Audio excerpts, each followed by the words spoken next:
I observe patterns in life that most people never question, not because they are blind, but because they've never learned to look inward with clarity. In my first video, we questioned the limits of what we call reality, how all our knowledge is shaped from inside this world, and how the mind itself can sense truths beyond proof. Today, I observe something equally profound, the hidden rhythms that govern why few ever reach their full potential. Most people spend their lives trying to force themselves into ways of being they never fully understand. They push, they strain, they battle against their own inner world, hoping that sheer effort will unlock strength. But effort without awareness is like rowing against the current while ignoring the river's flow. I observe that many struggle not because they lack ability, but because they lack awareness of how their own minds work. Human attention is like a river. When it flows where the mind is aligned, life feels possible. When it is split and pulled toward conflicting forces, life feels heavy. Some people find their attention scattered, their thoughts resistant, not because they are flawed, but because the world expects everyone to think, focus, and act in the same way. This is a silent pattern most people never examine.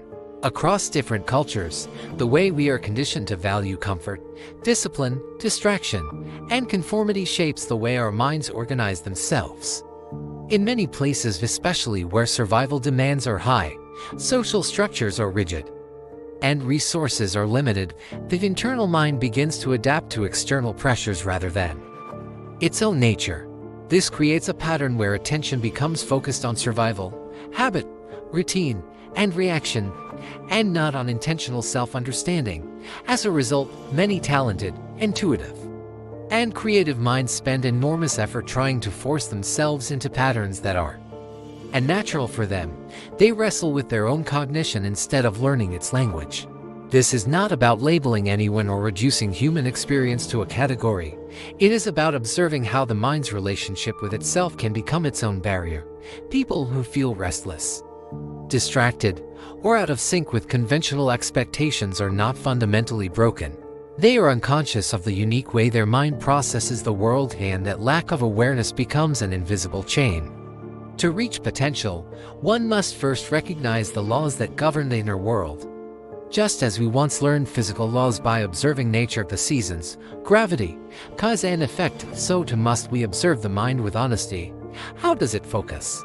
How does it resist? How does it rest? Where does clarity rise? Only then can the mind stop pushing against itself and instead begin to flow toward its own strength.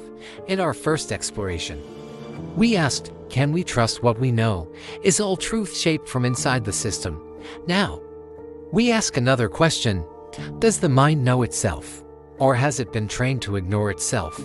The answers are not found in louder effort, but in still observation.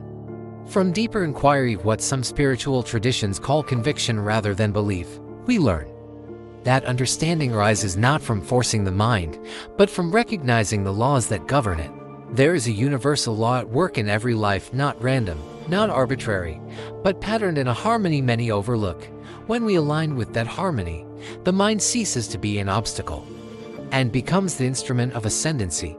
So if you feel pulled in directions that feel unnatural, or if effort brings frustration more than clarity, know this: it may not be a lack of ability, but a lack of awareness of your own inner patterns. We are not here to force ourselves into uniformity. We are here to observe, to understand the mind as a companion, not a battlefield.